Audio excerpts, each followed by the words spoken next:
नमस्कार। आपका बहुत बहुत स्वागत है प्रोग्राम में। ये स्पेशल बजट का हमारा ख़ास प्रोग्राम आपके लिए। और जैसा हम जानते हैं, आज मध्य प्रदेश सरकार का फुल फ्लेश बजट प्रस्तुत हुआ और ये बजट कई मायनों में ख़ास रहा। एक तो इस बजट को उन्होंने नाम दिया ज्ञानी। ये ज्ञानी बजट था। ज्ञानी से मतलब एक एक उन्होंने शब्दों के अलग अलग डिफ्रेंशिएशन करके बताए। जी मतलब ज्ञान से संबंधित है, वाई मतलब युवा हो गया, ए मतलब अन्नदाता हो गया, एन मतलब नारी हो गया, और इसमें दो आई उन्होंने इस बार इंक्लूड कर दिए, एक इंफ्रास्ट्रक्चर और एक इंडस्ट्री। तो कहने का अर्थ है कि सभी सेक्टर पर फोकस सरकार का प्रयास है।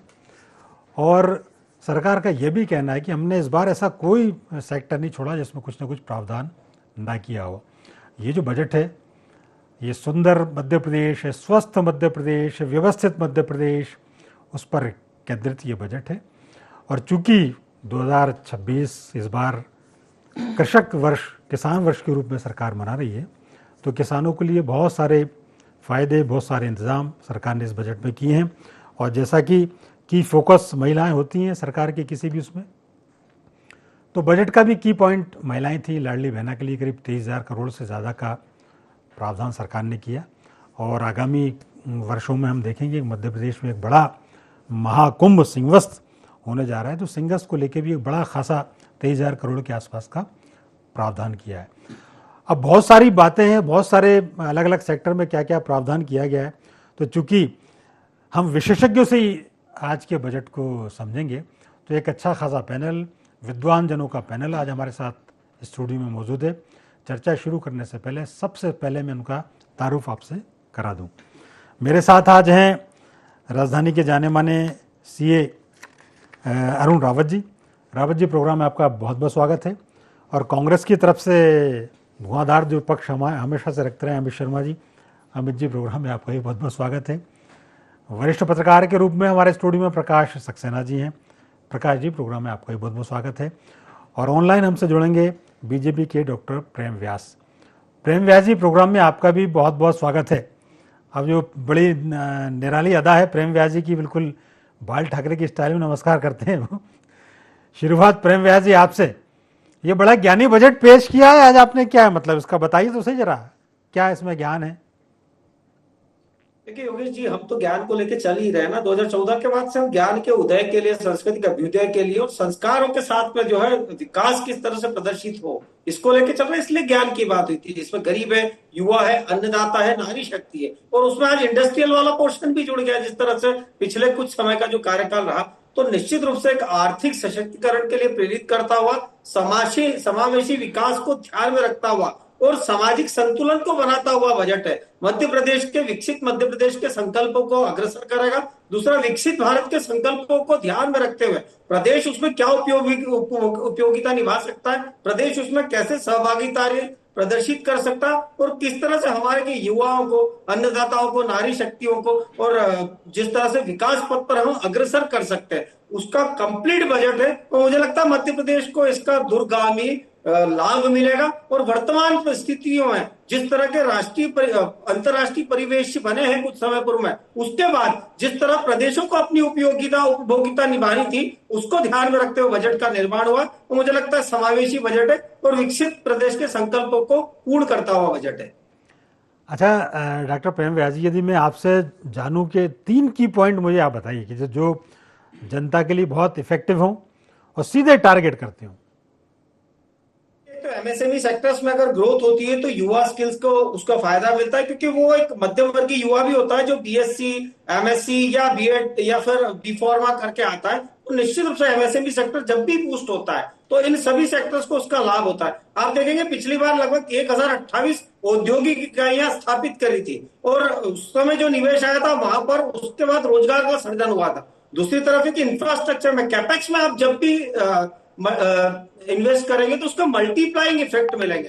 कैपेक्स में अभूतपूर्व निवेश हुआ है। कर्नाटका का पूंजीगत व्यय जो है वो लगभग 71,336 करोड़ रुपए, और हमारे यहाँ का मध्य प्रदेश का पूंजीगत व्यय 82,513 करोड़ रुपए था। ये पूर्व में पूरा प्रदर्शित किया आंकड़ों के साथ में कहां कहां कितना हुआ है। तो और उसके बाद में जो किसानों को लेकर योजना बनाई थी, सोलर पंप को लेकर बनाई थी, जो हमने एनडीबी के साथ में दूध उत्पादन को लेकर करी थी, केंद्रीय स्तर पर मत्स्य उत्पादन को लेकर जो योजना बनाई थी उसका बेहतर इफेक्ट मध्य प्रदेश में भी दिखा है। तो सभी सेक्टर्स में, उसके बाद में आंगनबाड़ी कार्यकर्ताओं के लिए भवन निर्माणों की परिस्थिति, बिजली के लिए जो वैकल्पिक व्यवस्थाएं की गई थी, तो मुझे लगता है कि संपूर्णता के साथ में जब देखेंगे तो निश्चित रूप से हर सेक्टर्स को ध्यान में रखते हुए बजट का निर्माण हुआ है और निश्चित रूप से इससे हर व्यक्ति को और अंतिम व्यक्ति तक लाभ पहुंचेगा। ठीक बात है। एक बार जरा अमित जी को इन करेंगे और फिर जाएंगे विशेषज्ञों के पास। अमित जी, एक प्राइमरी रूप से आपकी बजट पर एक सारगर्भित टिप्पणी। देखिए योगीराज जी, मध्य प्रदेश का आज बजट आया, मैं कांग्रेस का प्रतिनिधित्व के नाते नहीं, मतलब एक सबसे पहले जब बजट मंत्री जी प्रस्तुत कर रहे थे, वित्त मंत्री जी, तो मेरी निगाहें एक मध्य प्रदेश के नागरिक के नाते, एक नौजवान होने के नाते ये थी कि सबसे पहले कि मेरी गृहस्थी को क्या मिला, मुझे क्या मिला, फिर मेरे प्रदेश को क्या मिला, मेरे जिले को क्या मिला, और सबसे समृद्धता क्या हुई मेरे मध्य प्रदेश की। जब हम इस पर आकलन देखें तो लगभग मध्य प्रदेश का 4.25 लाख करोड़ रुपए का बजट आज वित्त मंत्री जी ने मध्य प्रदेश में प्रस्तुत करा। अच्छी बात है, लेकिन जब हम कर्ज को देखें कि हमारी आय कितनी है, व्यय कितना है, लगभग 4.5 लाख करोड़ रुपए का कर्ज हमारे ऊपर है। प्रति व्यक्ति कर्ज का दर 87.4%, मतलब 87,000 रुपए प्रति व्यक्ति पर कर्ज मौजूद है। तो आज देखिए कि हम तुलना करें कि हम किस तरह का बजट लेके आए और हमारे इन 22 वर्ष जो भारतीय जनता पार्टी के शासनकाल में हो गए, उसमें समृद्धि, वृद्धि और स्वर्णिम मध्य प्रदेश की क्या योजनाएं और हम किस दिशा में चल रहे हैं। अब बजट की बात है तो भारतीय जनता पार्टी के लोग प्रशंसा कर रहे हैं। निश्चित तौर पे मैं भी इस बजट की बुरी प्रशंसा करता हूं। बहुत अच्छा बजट आया है, इसकी जितनी तारीफ की जाए उतनी कम है।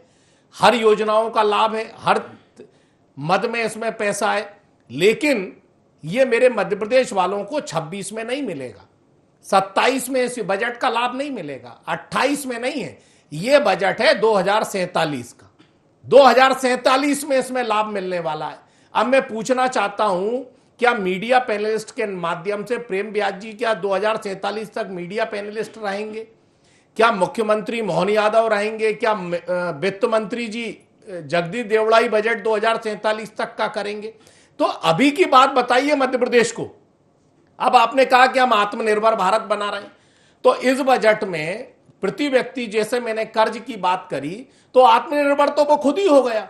सरकार ने बता दिया कि हम पर आप भरोसा मत करो, अब आप स्वयं आत्मनिर्भर बनो, बचो तो ठीक, नहीं बचो तो ठीक, आप स्वयं आत्मनिर्भर, अपनी रक्षा स्वयं करिए, सरकार की जिम्मेदारी पर मत जाइए। अब आप आ जाइए, मुख्यमंत्री जी ने आज कहा कि मेरा विकसित मध्य प्रदेश हो रहा है। प्रेम व्यास जी को मैं बताना चाहता हूं, देश में 2014 से भारतीय जनता पार्टी की केंद्र में सरकार है और मध्य प्रदेश में सरकार है। प्रधानमंत्री जन कल्याण अन्न योजना के तहत 2020 में 5.46 करोड़ लोग राशन पर निर्भर थे। 2021 में 4.82 लाख लोग वो थे। 2023 में 5.34 करोड़ लोग सरकार पर निर्भर हैं। 2024 में फिर यही 5.34 करोड़ लोग जो हैं वो निर्भर थे। 2025 में संख्या 5.60 करोड़ लोग हो गए जो मध्य प्रदेश सरकार की अन्य योजना पर और केंद्र की अन्य योजना पर निर्भर है। 7.5-8 करोड़ मध्य प्रदेश की जनता है।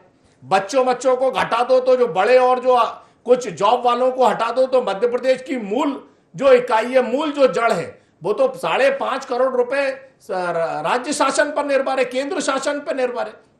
आप इसे आत्मनिर्भर बना रहे हैं, आप इसे बता रहे हैं कि बहुत विकसित हम मध्य प्रदेश को सुनहरा बता रहे हैं। आज बड़ी हास्यप्रद बात हुई कि जब सुबह से मैंने टीवी देखा तो हमारे वित्त मंत्री जी कहावतें भी पढ़ने लगे, संस्कृत के श्लोक भी आए और उन्होंने कहा कि मध्य प्रदेश सरकार एक पेड़ की भांति है जो सबको छांव दे रहा है। शिवराज सिंह चौहान जी ने 17 साल मुख्यमंत्री रहे, करीब 2 करोड़ पेड़ लगाए नर्मदा किनारे, तो भैया उसकी छांव कौन, शिवराज जी ले रहे हैं? नर्मदा परिक्रमा वालों को मिल रही है, मोहन जी ले रहे हैं। कहां है वो पेड़? कई लोग, संस्थाएं, एनजीओ उन पेड़ों को ढूंढ रही है जिसमें करोड़ों रुपए मध्य प्रदेश सरकार के खर्च हुए। कौन छांव ले रहा है? जरा प्रेम व्यास जी उसकी छांव बता दें, कौन से पेड़ की। अंतिम बात, इस बार पिछले बार सरकार ने युवा स्केल, गरीब कृषि, इसको टारगेट करा, green India, pen India, smart India, इसकी बात करी। इस बार ये शब्द गायब है। इस बार किसान कल्याण की बात आई। अब किसान कल्याण का समृद्ध सुख और संस्कृति, प्रतिदिन करीब 7.3% के हिसाब से, मतलब 7.5 किसान मध्य प्रदेश में आत्महत्या कर रहा है। तो अब आप देखिए कि मध्य प्रदेश में किसी कल्याण अवार्ड तो लेते हैं, लेकिन उसको लाभ का धंधा बताने की बात करते हैं, उसको आय को दुगनी करने की बात करते हैं। किसान लगातार पलायन कर रहा है, बजट के नाम पर ऊंट के मुंह में जीरा। आखिरी बात, पहले चरण में मुख्यमंत्री जी चूंकि भगवान को बहुत मानते हैं और ज्ञानी बात करी, उन्होंने ज्ञान की बात करी, ज्ञानी एक शब्द दिया, तो इसमें कोई दो मत नहीं है कि मेरे प्रदेश के मुख्यमंत्री बहुत ज्ञानी है। जो लाखों करोड़ रुपए के बजट की 15 मिनट में समीक्षा कर दे, वो ऐसा व्यक्ति तो खैर ज्ञानी हो सकता है। तो इसीलिए मुख्यमंत्री ज्ञानी है। इसमें तो पूरे प्रदेश ने देखा कि उन्होंने 15-15 मिनट में हजारों लाखों करोड़ों रुपए की जिस तरीके से समीक्षा करी अभी 3-4 दिन पिछले बार, तो इसमें मैं उन्हें ज्ञानी मानता हूं। अब आप लास्ट बात उन्होंने कहा द्वारका योजना शहरों में। देखिए आप द्वारका योजना में पैसे कितने रखे, ऊंट के मुंह में जीरा। द्वारका योजना में रखे 5,000 करोड़ रुपए। अब आप बताइए कि 5,000 करोड़ रुपए आपने द्वारका योजना करे, तो एक स्मार्ट सिटी प्रधानमंत्री जी ने भी द्वारका योजना बनाई थी स्मार्ट सिटी के नाम पर, वो भी एक भगवान के नाम पर रखा था। तो जरा स्मार्ट सिटी भोपाल में चले जाइए जो बंद हो गई, उसमें द्वारका योजना का गेट भी नहीं लगा। अंतिम बात कि 60,000 करोड़ रुपए हमें केंद्र सरकार से लेने मध्य प्रदेश की, वो आज मुख्यमंत्री जी ने नहीं बताया। भैया आपकी डबल इंजन की सरकार है, अब मध्य प्रदेश में कई जगह तो ट्रिपल इंजन की सरकार है जो दिवालिया घोषित होने पर आमदा हुई है, कर्ज पर तुली हुई है। 60,000 करोड़ रुपए क्यों नहीं आपने केंद्र सरकार से मांगे? अगर प्रधानमंत्री देश में कहीं बिहार जाते हैं 50,000 करोड़ का पैकेज बांटते हैं, केरल जाते हैं 20,000 करोड़ का पैकेट बांटते हैं, वो सिर्फ चुनाव में देते हैं। पश्चिम बंगाल जाते हैं 20,000 करोड़ का पैकेट। तो 60,000 करोड़ जो हमारी नैतिक जिम्मेदारी है, जो हमें लेना है, ये 60,000 करोड़ रुपए 1 लाख करोड़ के आसपास पहुंचेगा, जिससे हमारा कर्ज कम होगा। इस बात को मुख्यमंत्री और वित्त मंत्री बताते तो कम से कम मध्य प्रदेश की भी स्थिति सुधरती। और ये कायाकल्प जो शब्दों के मायाजाल का बजट है, इससे स्पष्ट होता। ठीक बात है। ऐसा लग रहा है अमित जी बड़ी तैयारी करके आए हुए आप। एक चूंकि हम लोग तो चूंकि कांग्रेस से अमित जी बोल चुके, बीजेपी से डॉक्टर प्रेम व्यास बोल चुके, प्रकाश जी मैं आपके पास सबसे लास्ट में आऊँगा। हमारे साथ राजधानी के जाने माने सीए हैं अरुण रावत जी, चूँकि उनकी इसमें विशेषज्ञता है, हम उनका पक्ष भी जानने की कोशिश करेंगे और इस बजट के जो बहुआयामी जो व्यक्तित्व हैं या जो उसकी अलग अलग जो आयाम हैं उनको भी समझने की कोशिश करेंगे। अरुण जी आपके पास समय है। एक तो मैं ये जानना चाह रहा हूँ कि ये जो अभी तक का सबसे बड़ा बजट को कहा जा रहा है 4.7 लाख करोड़ के आसपास का है और ये ऐतिहासिक इसमें बढ़ोतरी की। अब ये बढ़ोतरी मध्य प्रदेश की तरक्की में कितना कारगर होगी और जो सेक्टर वाइज उन्होंने प्रावधान किए वो कैसे हैं? आप बता रहे हैं कि इसमें नया कोई टैक्सेशन का कोई प्रावधान नहीं किया गया, तो मुझे आप ये एक विशेषज्ञता के तौर पर ये समझाइए ये बजट कैसा है, ये आने वाले मध्य प्रदेश के भविष्य के लिए कैसा है, हमारे बच्चों के लिए कैसा है, किसानों के लिए कैसा है, शिक्षा स्वास्थ्य के लिए कैसा है। सबसे पहले तो जो है मैं आपको नमस्कार करता हूँ। ये बजट जो है इसमें सबसे पहले अच्छी बात की है कि इसमें कोई भी टैक्स जो है जनता के ऊपर कोई भी टैक्स जो लोकल टैक्स होते हैं या जो स्टेट सरकार के टैक्स हैं वो टैक्स एक्चुअली इम्पोज नहीं किए गए।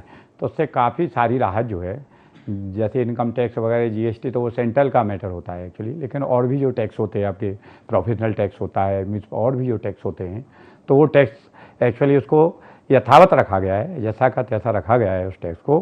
तो ये काम गवर्नमेंट ने बहुत अच्छा किया है। तो इससे क्या है, महंगाई को रोकने में भी थोड़ी बहुत मदद मिलेगी। दूसरा काम है उनका जो फोकस है हर हाथ को काम, जो उनका स्लोगन है एक्चुअली वित्त मंत्री का, हर हाथ को काम देना है। तो उसके लिए वो क्या कर रहे हैं कि जो आपको सरकार के जो बेरोजगारी है उसके लिए वो इंडस्ट्रियल पार्क वगैरह तैयार करेंगे। इंडस्ट्रियल पार्क के अलावा महिलाओं के लिए भी उनने प्रोविज़न किया हुआ है कि महिलाओं के लिए 1.27 लाख करोड़ का प्रोविज़न किया हुआ है एक्चुअली। महिला की जो भी योजना है, लाडली लक्ष्मी योजना है और जो भी योजनाएं चल रही हैं, और युवाओं के लिए इंडस्ट्रियल पार्क है, कौशल विकास उनके कैसे हो, जैसे स्वरोजगार की ओर वो प्रेरित हो सकें। इसके बाद किसानों के लिए सोलर पंप वाली जो बात कही गई है।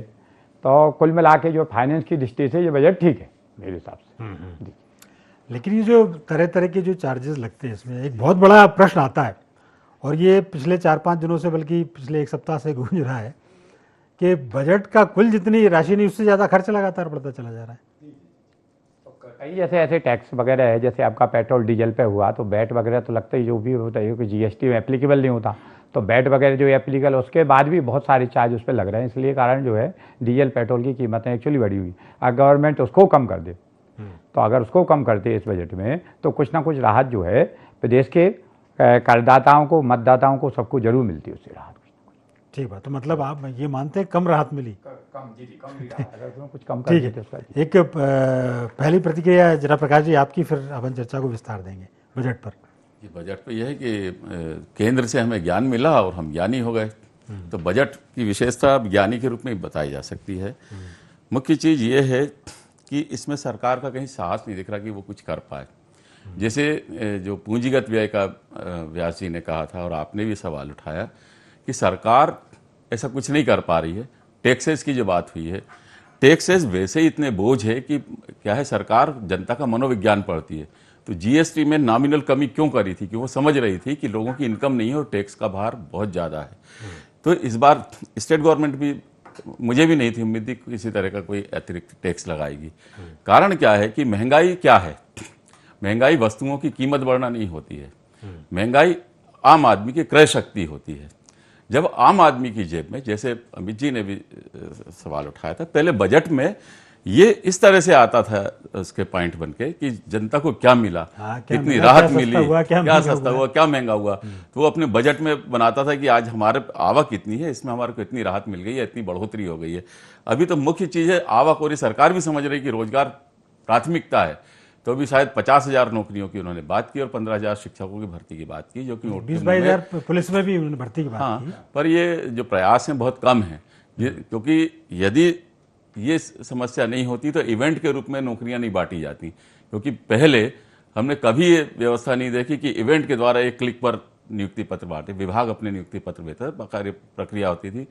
चयन प्रक्रिया जो रही है, सारी भर्ती प्रक्रिया है जो विवादों में घिरी रही है पिछले सालों में, पीएससी हो चाहे यहाँ पर जो अपना प्रोफेशनल इंस्टीट्यूट है जो भर्ती करता है, एग्जामिनेशन बोर्ड के इंस्टीट्यूट, तो नौकरियां विवाद में है। पत्र बांटना तो मेरे ख्याल से उसमें क्या नहीं, आप एक समारोह करके इसमें पारदर्शिता क्या है, किस विभाग की कौन सी नौकरियां हैं, ये विभाग वैकेंसीज निकालता था और बाकायदा चयन के बाद उसके पद, अब आपको पता ही नहीं इसमें कौन से कितने पद हैं। तो ये तो नया सिस्टम है, ठीक है आप करें, पर दें भी तो उस मात्रा में। आप उस मात्रा में यदि नौकरियां दें तो बहुत बड़ा आयोजन करें। तो मुख्य चीज है कि सरकार जो ऋण और उसकी अदायगी है, ब्याज है, उसके बोझ में इतना कि वो पूंजीगत व्यय को अपनी नहीं बढ़ा पा रही, वो निवेश नहीं कर पा रही खुद ऐसे कामों में कि जिससे प्रदेश में मैन्युफैक्चरिंग बढ़े। आप मैन्युफैक्चरिंग बताइए कहाँ क्या प्रावधान है? आप एमएसएमई के भरोसे हैं, वो तो पहले भी चलती थी एमएसएमई, तो पहले भी प्रावधान थे। तो सरकार अपनी तरफ से जो उसको जोखिम उठाना चाहिए रोजगार क्रिएट करने के लिए, वो इस बजट में ज्यादा दिखाई नहीं दे रहा है कुछ भी। ठीक बात। प्रेमव्यास जी, 2-3 चीज इसमें निकल के सामने आई। एक तो जो अमित जी ने जो सवाल किए आप उनका ज़रूर जवाब दें। एमएसएमई पर आप बहुत फोकस दें, और चूंकि ये बड़ी चिंता की भी बात है। देखिए आप बजट बनाने में आप कितना ही ज्ञान लगा लें, ये आपकी एक मस्तिष्क की एक एक्सरसाइज है, लेकिन जो मूल जो मुद्दे हैं, गरीबी, महंगाई, बेरोजगारी, युवा, हर हाथ को काम, आप नारा स्लोगन ज़रूर दे रहे हैं, लेकिन इसको लेकर स्पेसिफिक प्रावधान और आने वाले दिनों में और पिछले 1 साल में जो आपने वादे किए गए थे वो कहाँ तक खरे उतरे, और अब जो सरकार जो रोड में लेके चल रही है, जैसे अमित जी ने कहा था कि ये तो 2047 का बजट है, तो एक आप इसको भी क्लेरिफिकेशन करिए कि क्या ये 2047 का है, क्योंकि बजट तो हर साल का होता है और हर साल का अलग अलग सेगमेंट में अलग अलग प्रावधान है। वो क्या प्रावधान है, आपका विज़न क्या है, और ख़ास तौर पर जो मैं बार बार आपसे बात जो कर रहा हूँ, हमारे क्योंकि ज्ञान का एक शब्द है जो ज्ञानी बजट में एक बड़ा की पॉइंट है, वाई, युवा, उसको लेकर आपके पास क्या है। फिर मैं आऊँगा महिलाओं के लिए। देखिए, मैं सबसे पहले तो मेरे बड़े भाई अमित जी का जवाब देता हूँ। उन्होंने कहा कि 3 दिन में नहीं है, शायद आप थोड़ा सा चूक गए, तीसरा बजट है ये। और 3 बजट जब व्यक्ति देता है तो उसके पूर्व में पूरी तैयारी होती है और महीनों की तैयारी होती है, उसके बाद बजट निर्माण होता है ताकि वो आम जनता के लिए सुगम हो। आपने 3 दिन कहा, वो तीसरा बजट है, उसको आप करेक्ट कर लीजिए। दूसरा आपने कहा कि 2047 निश्चित रूप से वो हमारा विजन है, पर समस्या ये है कि आज विपक्ष के पास सिर्फ कंफ्यूजन है। हम एक विजन को लेकर चल रहे 2047 को। राजीव जी के लिए आप कहते हैं उस समय कि जो है वो क्रांति लेकर आए थे, तो उनका विजन क्या था, तो कह दीजिए वो भी कंफ्यूजन था। हम विजन के साथ जब आगे चलेंगे तो प्रेजेंट को परफेक्ट करते हुए ही विजन बन सकता है, जो हमने कहा 2047 को लेके।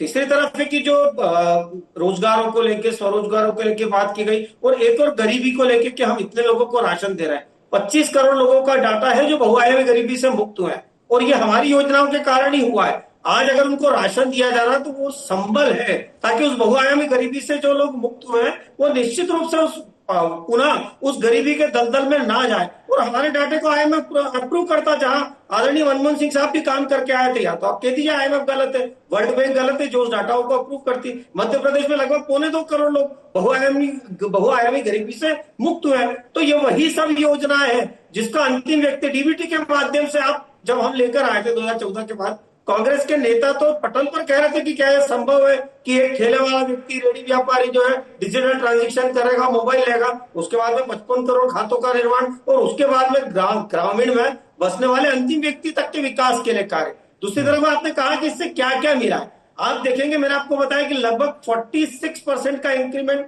कैपेक्स में। उसके बाद में जीडीपी वृद्धि जो 2 साल पहले 3.67 लाख का था बजट, आज लगभग वो जो 4.7 के आसपास पहुंचा है। तो ये कंटिन्यूअस वृद्धि प्रदर्शित करता है मध्य प्रदेश के विषय में। दूसरी तरफ है कि कर्ज को लेकर बात की गई। एफआरबीएम एक्ट के तहत मैं चुनौती देता हूं, आप बता दीजिए कि एफआरबीएम एक्ट के तहत हम ओवरड्राफ्ट हुए कभी? हमने एफआरबीएम एक्ट जो भारत सरकार द्वारा प्रदत्त किया है, जिसमें भारत सरकार कुछ कर्ज जो देता है उसके लिए वो ब्याज नहीं लेता, शायद वो 1% के आसपास कुछ कैपेक्स के 0.65% के आसपास कैपेक्स पे देता है, 1.1% दीर्घकालिक जो वो देता है कर्ज देता है, उस पर वो ब्याज नहीं लेता। ओवरऑल मिला के वो 4.6 के आसपास आता है। मगर अभी भी हम 6000 करोड़ रुपए के पात्र हैं अगर हम एफआरबीएम एक्ट को मानते हैं, जीडीपी को मानते हैं, जीएसडीपी के अनुसार अगर कर्ज को मानते हैं। तो कर्ज का जो एक ढिंडोरा पीटने का कार्य कांग्रेस करती है, वो देखे हिमाचल 42% तक पहुंच गया था।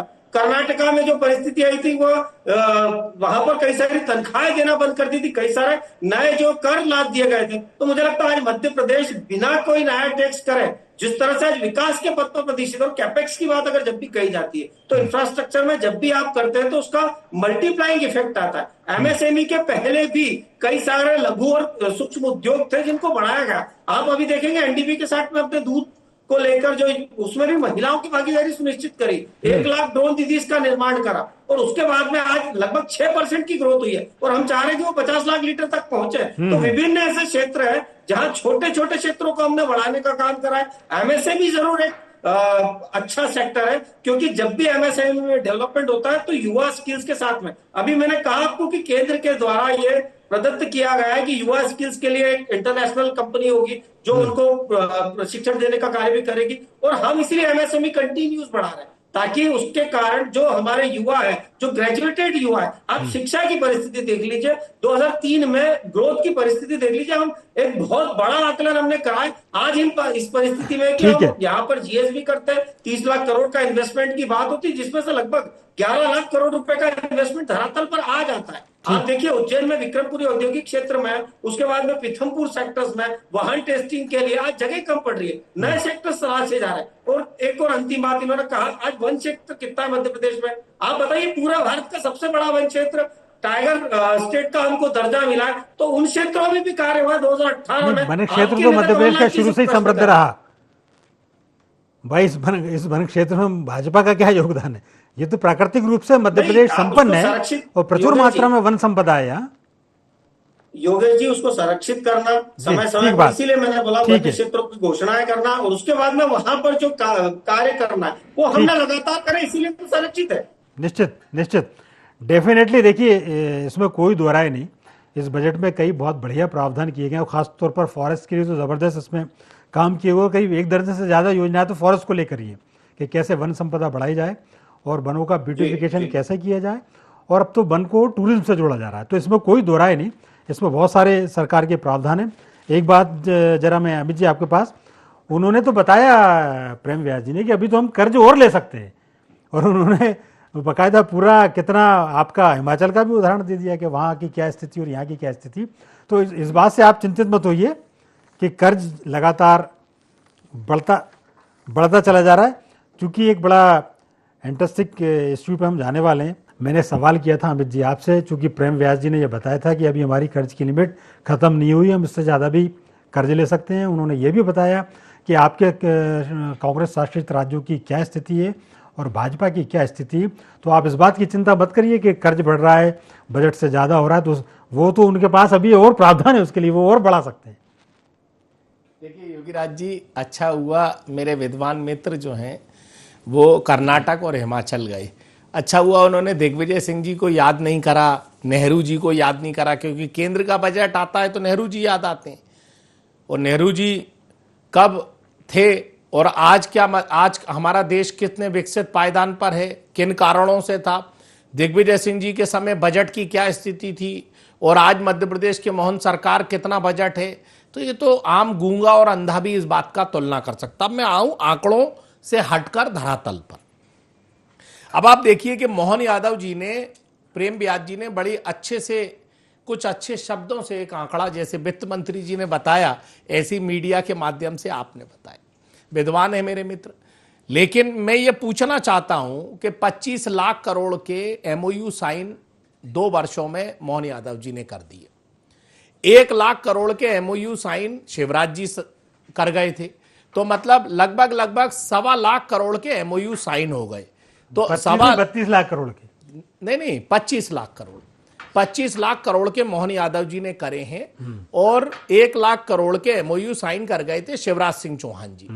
तो मतलब 22 वर्ष होने को आ गए। इन 22 वर्षों में भारतीय जनता पार्टी ने करीब 1.25 लाख करोड़ के एमओयू साइन कर दिए और अभी तो मोहन यादव जी हैं, अभी तो और कितने लाख करोड़। तो इसका मतलब 1.25 लाख करोड़ के अगर एमओयू साइन हो जाएंगे, इसका मतलब फैक्ट्रियां आ जाएंगी, रोजगार बढ़ जाएगा, व्यवसाय बढ़ जाएगा। तो रोजगार की स्थिति अब आप देखिए, रोजगार की स्थिति पिछले बार मोहन सरकार जी ने कहा था कि हम 2025-26 में जब बजट पेश करा था तो मोहन जी ने कहा था कि 22 आईटीआई कॉलेज खोले जाएंगे, जिसमें 11 आयुर्वेदिक कॉलेज खोले जाएंगे और 10 तो भोपाल में ही खोले जाएंगे। तो मुझे एक आध ईंट बता दीजिए कि वो कौन से आयुर्वेदिक कॉलेज हैं जो पिछले साल घोषणा में एक आध खुल गए हों, किसी का द्वारका या राम भगवान के नाम पर या कृष्ण भगवान के नाम पर या सीता मैया के नाम पर कोई गेट मेट बना हो, तो मैं उसको देख के जरा आत्मनिर्भर भारत की ओर अग्रसर करूं, कि संतुष्टि करूं कि नहीं यार नौजवान साथी अब इस आयुर्वेदिक कॉलेज में पढ़ेगा। तो ये सब जमा खर्ची है। और अब उन्होंने कहा कि भाई आदिवासियों को विदेश भेजा जाएगा। तो प्रेम व्यास जी जरा गूगल बहुत तेजी से चलाते हैं क्योंकि डॉक्टर हैं, पढ़े लिखे हैं, और मैं मोहन यादव जी के बराबर ज्ञानी तो खैर नहीं कहूंगा, लेकिन वो आज देख लें गूगल खोल के कि कितने आदिवासी अभी 1 वर्ष में गए। पिछली तो छोड़ दीजिए आप, मोहन यादव जी ने कितने, अरे 1 साल में 1-2 आदमी तो चला जाएगा। आदिवासी ऐसा तो नहीं, हमारा आदिवासी बेचारा पढ़ना लिखना नहीं जानता। आज का आदिवासी पढ़ा लिखा है, आज का आदिवासी बोलना जानता है, आज का आदिवासी नेता प्रतिपक्ष है नगर निगम में जो आपके आंकड़े के जाल को तोड़ रहा। तो इसीलिए आदिवासी लड़का पढ़ना चाहता है, बेटी पढ़ना चाहती है। तो कितने लोग विदेश गए, जरा इसका उत्तर दे दें। अब उन्होंने कहा कि लाडली योजना के तहत हमने काम किया और कितनी पीठ थपथपाई, बजट कम नहीं होने देंगे, ये नहीं होने देंगे। तो 23,800 करोड़ रुपए का लाडली बहना में बजट रखा है, सरकार कह रही है, आप स्वयं कह रहे हैं, प्रेम व्यास जी कह रहे हैं, इसकी बहुत तारीफ है। इसका मतलब महिलाओं को, बहनों को ठगने का काम करा। शिवराज सिंह चौहान जी ने क्या कहा था कि शिवराज सिंह चौहान जी ने कहा था कि हम 3,000 रुपए देंगे अपनी बहनों को, और ये अभी 1,000 रुपए शुरुआत है। तरस के 200 रुपए बढ़ाने का काम कर रहे हैं, 1,500 तक पहुंचे। मतलब इन्हें वोट दो तो ये पैसे देंगे, क्योंकि इन्होंने चुनाव में कहा था, उस बात की कोई वो नहीं है गारंटी। अभी यार जवाब दे देंगे, हमने 5 साल का कहा। अब आप देखिए, तो मैं उसी बात पर बता रहा हूं, मैं उसकी जवाब का ही बता रहा हूं। जवाब की जमा खर्ची तो कोई भी कर देगा, लेकिन जब आपने 23,800 करोड़ का बजट रखा है और आपकी मंशा इस बार शायद 3,000 करने की है, तो 4.5 करोड़ महिलाएं इस प्रदेश में हैं, उनको कैलकुलेट कर लो। तो अभी मैं कंप्यूटर इससे कैलकुलेट कर रहा था तो मेरे ख्याल से स्क्रीन में ही नहीं आएगा प्रेम व्यास जी के, तो करीब 1,54,000 करोड़ रुपए से ऊपर का बजट पहुंच रहा है, और आपने रखा क्या है 23,000 करोड़ रुपए, तो उसको ठगने का काम करा। इसका मतलब इस वर्ष भी आपकी मंशा साफ है कि हम 3,000 बहनों को नहीं देने वाले, सिर्फ वोट लिए थे हमने। आपने पॉलिटिकल पंच मार रहे हैं। नहीं, पॉलिटिकल नहीं, कहा कि हम 5 साल में नहीं, मैं देखिए, हर इस बार बजट आया, मैं 47 की तो बात नहीं करूंगा, 47 में तो खैर सुनहरा होने ही वाला है, तो अभी की बात हो रही है, अभी के बजट की। अब हमारे मुख्यमंत्री जी ने किसान कल्याण योजना में 5,400 करोड़ रुपए रखा। अब आप देखिए एक बड़ी कितनी अच्छी सी चमत्कारी मुख्यमंत्री हैं और चमत्कारी वित्त मंत्री हैं। उन्होंने कहा कि 5,400 करोड़ रुपए रखा। अब 5,400 करोड़ रुपए में आप ये बताइए कि जिसको ये समृद्ध गरीबी रेखा से ऊपर बता रहे हैं प्रेम व्यास जी, वो लगातार पलायन की दर 11.3% है, जो लगातार शहरों की तरफ पलायन कर रहा है। किसानों पे कर्ज आज की तारीख में उसके बेटा बेटी को पढ़ाना तो छोड़ दीजिए, वो उनको कपड़े तक पहनाना मुश्किल हो रहा है। ये मात्र 5.4% किसान है जो अच्छा समृद्ध होकर रह रहे हैं। आज भी मध्य प्रदेश में 85.4% किसान जो हैं वो कर्ज से दबे हैं, और 16 किसान भुखमरी से परेशान है, खाने को दाना नहीं है, खेतों में बीज देने को नहीं है, ट्रांसफार्मर उड़ जाता है, ट्रांसफार्मर लगाने को पैसा नहीं है। ये मेरे मध्य प्रदेश का। अब आप सुनिए, देखिए मैं तो उन्हीं के बजट का आंकड़ा बता रहा हूं, कांग्रेस के बजट का नहीं बता रहा हूं। अब मेरे विद्वान साथी ने कहा कि अमित जी ने मैंने समीक्षा बैठक की कही, 3 दिन में बजट का नहीं कहा। मैंने ये कहा कि जो 3 दिन में टूरिज्म पे गए थे मुख्यमंत्री जी, और एक बार मैंने समीक्षा बैठक जो मुख्यमंत्री जी ने 3 दिन में कर ली थी, प्रेम व्यास जी, मैंने उस पर उनको ज्ञानी पुरुष कहा था। वो चूंकि विद्वान है, मुझे गर्व है कि मेरा प्रदेश का मुख्यमंत्री ज्ञानी और नहीं, वैसा मैं आपको बता दूं, वित्त भले ही बजट जो है वित्त मंत्री बनाते हैं या पेश करते हैं, लेकिन उसमें कॉम्बिनेशन कोऑर्डिनेशन सीएम का रहता है। बिना सीएम तुरंत दे सकते हैं, वो तो बिना सीएम के कैसे होगा। बिल्कुल अब इस बार देखो, पिछले अभी मैं बताऊं, विधानसभा में जैसे ही वित्त मंत्री जी ने बजट भाषण समाप्त किया, सब लोग बाहर आए, तो पहला रिएक्शन सीएम का ही था। योगी राज जी, तीसरी हुई उनकी प्रेस कॉन्फ्रेंस। योगी राज जी, आप अगर पिछले बार कुछ बच्चों से कहोगे कि अच्छे नंबर लाएगा तो पिछले बार मैं तुझे साइकिल दिलाऊंगा, तो जब वो अच्छे नंबर लाया तो साइकिल तो दिलानी होगी, बिल्कुल दिलानी कि उसके बाद अगले बार सब बिना साइकिल दिलाए कह दोगे कि तू अगले बार अच्छे नंबर लाएगा तो स्कूटर दिलाऊंगा। नहीं, लेकिन जब आप साइकिल ही नहीं दिला पा रहे,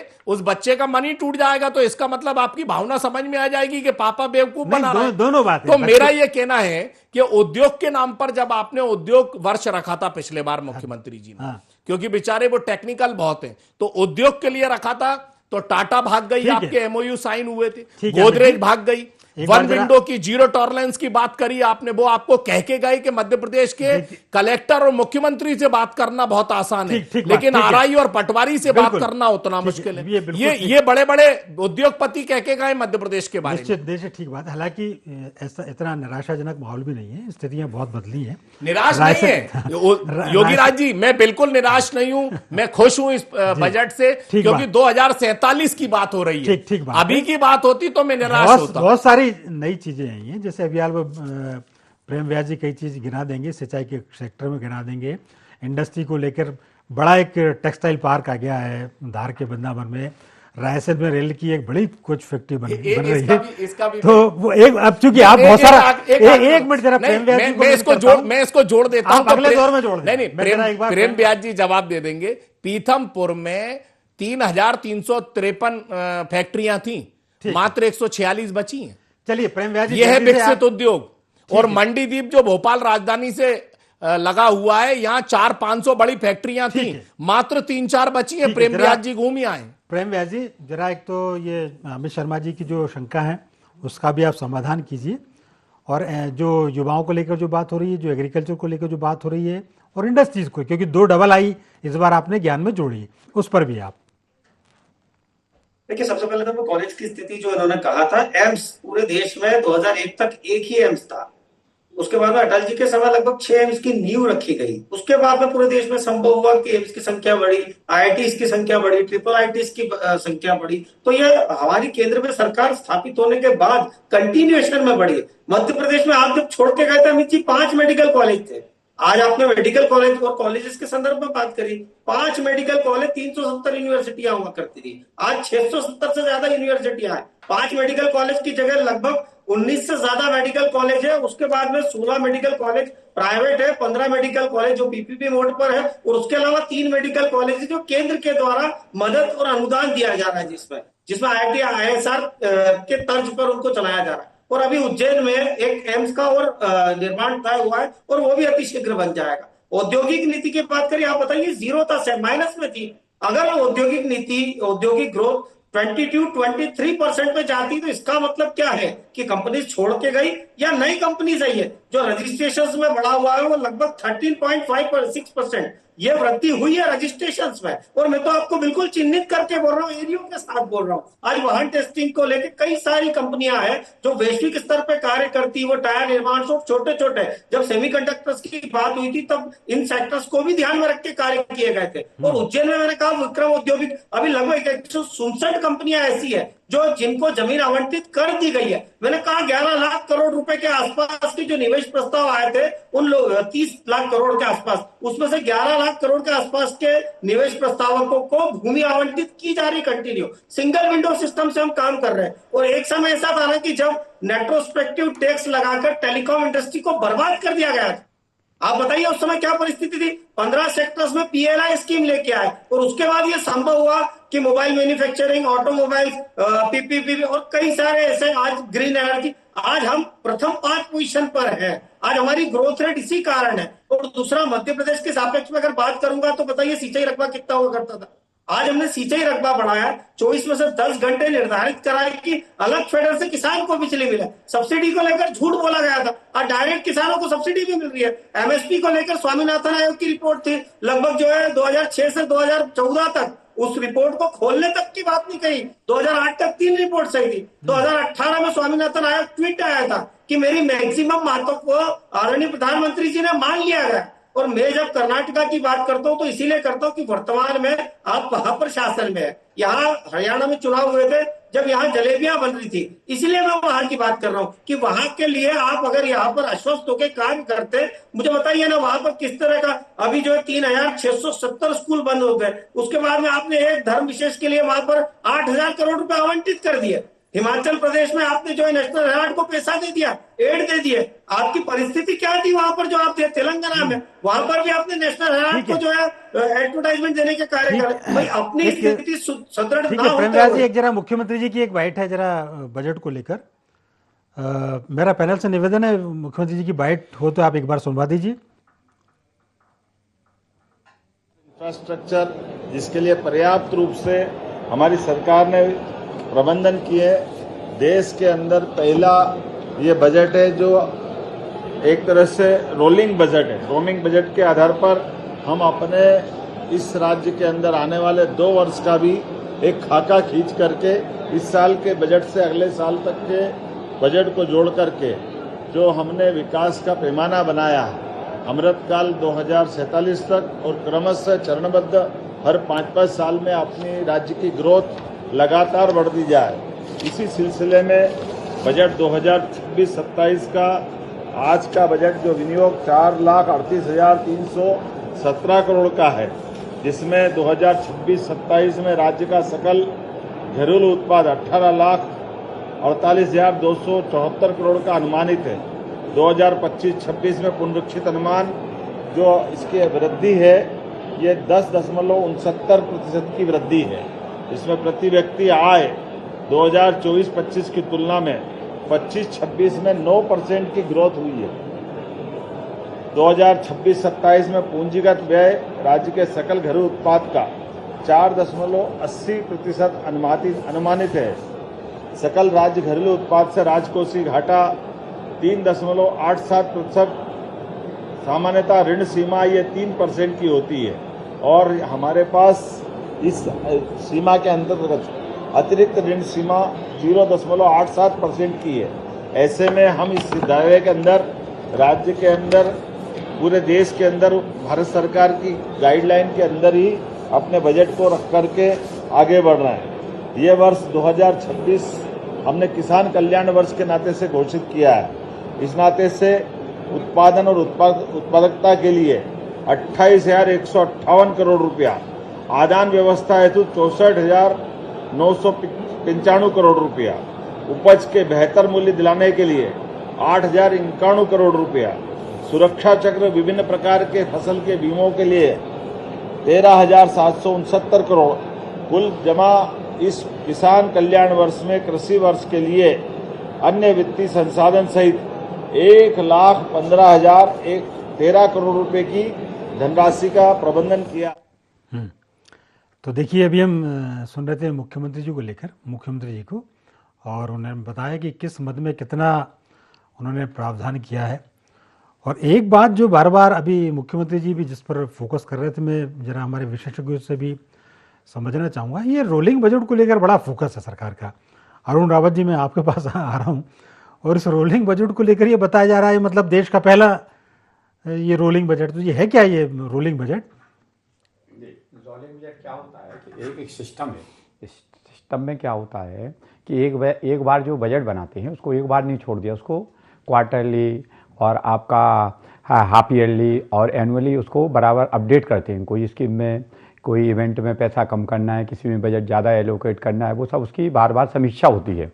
वो एक्चुअली उसको ने जो है आपका रोलिंग बजट बोला है इसमें। तो इसमें क्या होता है, जैसे मान लो यदि सरकार ने 26, 27, 27, 28 और 28, 29, 3 साल का बजट बनाया है सर, तो 27, 28 आते ही 26, 27 की जो अवधि है वो बजट से हट जाएगी।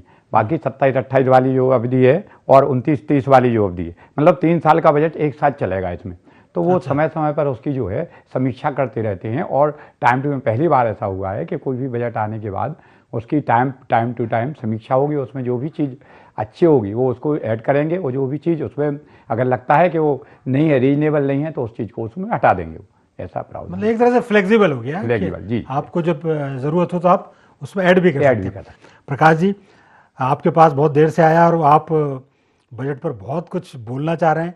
अब मैं आपको भरपूर टाइम दे रहा हूं, और जो भी आपको इस बजट में लग रहा है, जो छूट गया, जो इंक्लूड किया जाना चाहिए, जैसे कि अभी ब्रेक पर जाने के पहले चर्चा हो रही थी कि ये बजट भी ऐसी है, रोमिंग बजट है, फ्लेक्सिबल बजट है, इसमें सुविधानुसार, आवश्यकता अनुसार घटा बढ़ा सकते हैं। हाँ, रोलिंग बजट का मतलब ये हो कि आप समय समय पे इसको अपडेट कर सकते हैं। जहाँ आपको कमी लग रही वहाँ इसको किसी और बजट से प्रावधान ला सकते हैं। तो इस तरह, जैसे अभी आपने मनरेगा वाला इशू है उसका नाम बदल दिया, और उसमें सेंट्रल जो उसमें जो सेंट्रल लोकेट करेगी उसके हिसाब से आपने तैयारी कर रखी है। वो तो आने वाला समय बताया कितना होगा। नहीं, इन्होंने 10,000 करोड़ का प्रावधान किया है जी, प्रावधान करके रखा है। अब वो पर वो इच्छा सेंट्रल गवर्नमेंट के ऊपर है ना, कहाँ किसको करेंगे। जो उसमें प्रावधान है उस हिसाब से मैं बोल रहा हूँ। तो अब मुख्य चीज़ों पर अपन आ जाएं कि अभी विजन 2047 की बात प्रेम व्यास जी ने की। पहले जो बजट बनते थे, पंचवर्षीय योजनाएं होती थी, उसका बाकायदा जमीनी सर्वेक्षण होता था, समस्याओं को चिन्हित किया जाता था, प्रदेश में मुख्य समस्याएं कौन सी हैं, उसमें हमें क्या क्या करना, उसके हिसाब से बजट के प्रावधान होते थे और काम होता था। हमने 2014 से 2022 का एक विजन देखा था, हमने उसका ऑडिट ही नहीं किया। हम अब 2047 पे चले गए हैं। तो ये 25 वर्षीय योजना हो गई है। तो जरा मुश्किल होता है इसका आकलन करना है भाई। आप आईएमएफ की बात करी तो आईएमएफ ने खुद सी ग्रेड का दर्जा दिया यहाँ के आंकड़ों पे। वो खुद यहाँ अपने देश के आंकड़ों पे विश्वास नहीं कर पा रहा। आंकड़ों का ऑडिट होता नहीं है, आंकड़े कितने सही हैं कितने गलत हैं, तो उस पर हम नहीं जाना चाहते। मुख्य चीज़ है कि जो इनइक्वलिटी लैब की भी रिपोर्ट आई थी, जो आर्थिक असमानता है, हमें बजट से उम्मीद ये करना चाहिए थी कि वो आर्थिक असमानता को किस स्तर पे दूर कर रहा है। जैसे मुख्यमंत्री जी के मजरा टोला योजना है, ग्रामीण अंचलों में दूरस्थ सड़कों का वो है, तो वो छोटे जो ठेकेदार उन तक काम जा रहा कि नहीं, उसकी मेरी ज़्यादा जानकारी नहीं, वो प्रेम व्यास जी बता पाएंगे। ऐसे शिवराज जी ने पहले किया था, जो बी करके निकल रहे थे उनको कॉन्ट्रैक्ट में प्रायोरिटी देने के लिए कुछ रिजर्वेशन किए थे। हालांकि तो अलग सेवा ही बना दी थी उन्होंने, ग्रामीण यांत्रिकी, रूरल इंजीनियरिंग की, उसके द्वारा हो रहा। पर वो काम किसके हाथ में? बड़े ठेकेदारों के हाथ में जाएगा जो बड़े नामी हैं, ये छोटे लोगों के पास। मेरा मतलब है कि बजट जो है, सरकार से जो रेवेन्यू कलेक्ट होता है, उसका डिस्ट्रीब्यूशन भी प्रॉपर जनता के बीच में जाना चाहिए। सरकार को कुछ सेक्टर से प्रिजर्व करना चाहिए, उनको प्रोटेक्शन देना चाहिए। जहां छोटे से मध्यम जो व्यवसायी हैं उनको भी प्रोटेक्शन, उनको काम मिले। हो क्या रहा है कि हम लघु उद्योग निगम लें या और भी जो विभाग हैं वो क्लबिंग कर देते हैं छोटे छोटे कामों की और बड़े ठेकेदार को दे देते हैं। तो आर्थिक असमानता बढ़ रही। हम ये नहीं कह रहे आप जीडीपी खूब बढ़े, लेकिन हम क्या 5 किलो राशन पे कब तक जिंदा रहेंगे? आर्थिक असमानता तब दूर होती है, हमें उनको वो नहीं देना है, पत्तों में पानी नहीं सींचना है कि हम उन पे उपकार कर रहे हैं तो 2000 महीना 3000 महीना ले ले। उनको काम जाए छोटे स्तर पे। पहले छोटे छोटी इकाइयां होती थी जो अपनी इच्छा से काम उठा कर ले आती थी, घर से काम करके दे देती थी। ऐसी मैन्युफैक्चरिंग जो यूनिट्स हैं, भले वो एमएसएमई की हो चाहे बड़े हो, उस पर भी काम करने की जरूरत है। तो सरकार ने, मुझे जो लग रहा है कि इस बजट में वो चीज आर्थिक असमानता को दूर करने वाला ऐसा कोई प्रावधान मुझे नहीं दिखाई दे रहा। सहायता वो प्रावधान नहीं होती, आत्मनिर्भर नहीं बनाती है मदद, वो आपके जीवन स्तर को थोड़ा सा अपग्रेड कर देगी, पॉकेट मनी के जैसी ये होती हैं, लेकिन ये नियमित आय नहीं होती है।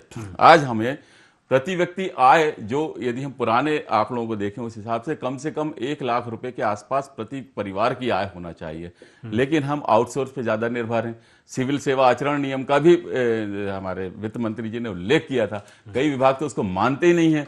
वहीं के कर्मचारी कई सोर्सेज उसी विभाग से कमा रहे हैं, बाहर के लोगों को रोजगार नहीं मिल रहा है। तो इसमें मैं जो सोच के आया था कि बोलूं कि जो न्याय, जो आपने ज्ञान बनाया, ज्ञानी बन गए, इसमें जस्टिस को और जोड़ना चाहिए, पारदर्शिता और जस्टिस, ताकि पारदर्शिता हो उसमें बजट कहां खर्च हो रहा, करप्शन में पैसा भयानक स्तर पे जाता है। एक बात जरूर मैं आपको बता, एक बहुत सालों पहले बड़े अखबार में बीएचईएल के एक स्टूडेंट का एक वो छपा था बयान कि जो हम रिश्वत देते हैं वो भी तो एक प्रकार का टैक्स है। तो हम मैक्सिमम टैक्स देने के बाद यदि हम करप्शन से जूझ रहे हैं तो ये बजट पब्लिक तक कितने % जा रहा है?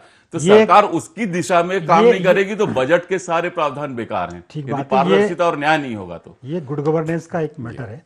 और एक आपने जो बात की प्रति व्यक्ति आय पर, तो मुख्यमंत्री जी ने बड़े मतलब गर्व के साथ बात की कि मध्य प्रदेश की प्रति व्यक्ति आय बढ़ी है, और वो कह रहे हैं कि 1,68,000 के आसपास प्रति व्यक्ति आए मध्य प्रदेश की। किसी की 1 करोड़, किसी की 10,000, तो एवरेज वो जरा जान लेंगे जरा हम प्रेम व्यास जी से। लेकिन उनका ये कहना है, एक बात सुन लें, फिर आप एक बात सुन लें। उनका ये कहना है कि कांग्रेस शासन में तो ये 35-38,000 के आसपास थी, शिवराज जी के आते आते 1.5 लाख हुई, और हमने उसको 1,68,000 के आसपास कर दिया प्रति व्यक्ति आय।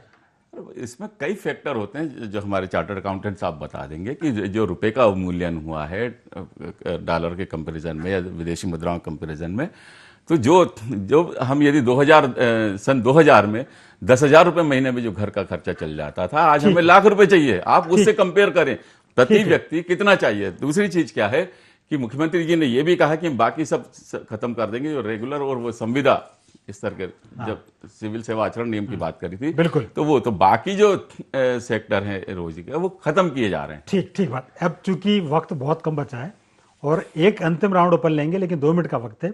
मैं चाह रहा हूं 1-1 मिनट में आप बजट की वो बहुत आवश्यक बातें आप बताइए, और यदि आपको ये लगता है कि नहीं इसमें कुछ चीज छूट गई तो वो भी 1-1 लाइन में बताइए। शुरुआत अमित जी मैं आपसे करता हूं, फिर प्रेम व्यास जी के पास आता हूं। देखिए, मैं तो इसमें दुष्यंत कुमार जी का एक लाइन है कि हंगामा करना मेरा मकसद नहीं, हाले सूरत बदलना चाहिए। ठीक बात। तो बात, मैं भी एक मध्य प्रदेश का नागरिक हूं, मुझे भी इस बजट से प्रभाव पड़ेगा। ये मंशा जो है भारतीय जनता पार्टी के प्रवक्ताओं को और नेताओं को आलोचना सुनने की आदत डालनी चाहिए अगर कहीं कमी है।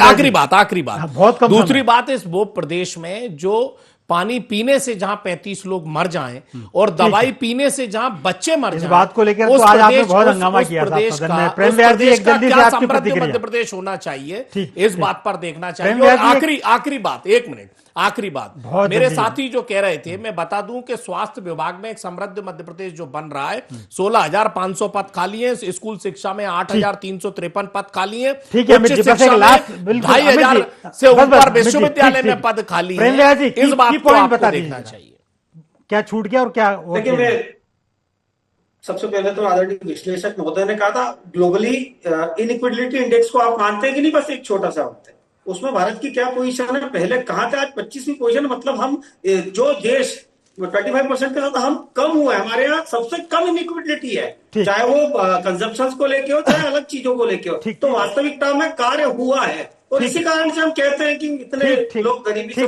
ठीक, आपकी बात आ गई। जल्दी से एक अरुण रावत जी लास्ट कमेंट। जो है, जो विधवा जो बेटी हो जाती थी उनको पेंशन जो सरकार ने घोषित की है, बहुत अच्छा कदम है सरकार। एक लास्ट क्या है कि अभी जो बुजुर्गों की भी मुख्यमंत्री जी ने जिक्र किया है उसकी बहुत जरूरत है। पर एक चीज बोल दूंगा, जैसे जो करप्शन की मैंने बात करी थी, जो पेयजल दूषित पेयजल वाला मामला है, वहाँ बजट की कमी नहीं थी, सरकार ने लाइनें डाली थी, लेकिन वो करप्शन के कारण दूषित पानी था जिससे लोगों की मृत्यु हुई। हाँ। लेकिन एक बात जरूर है, आप चारों की बात सुनकर मजा आ गया और बहुत इंटरेस्टिंग आप लोगों ने डिबेट की। आपके पास अपने अपने तथ्य थे, तर्क थे। वक्त अभी इतना ही था, इस वार्ता को यहीं विराम देना पड़ेगा। प्रेम व्यास जी आपका, अमित शर्मा जी आपका, अरुण रावत जी आपका, प्रकाश जी आपका बहुत बहुत धन्यवाद और शुक्रिया। तो इस खास प्रोग्राम में इतना ही। आप हमारे साथ बने रहिए, जुड़े रहिए और देखते रहिए IND24। नमस्कार।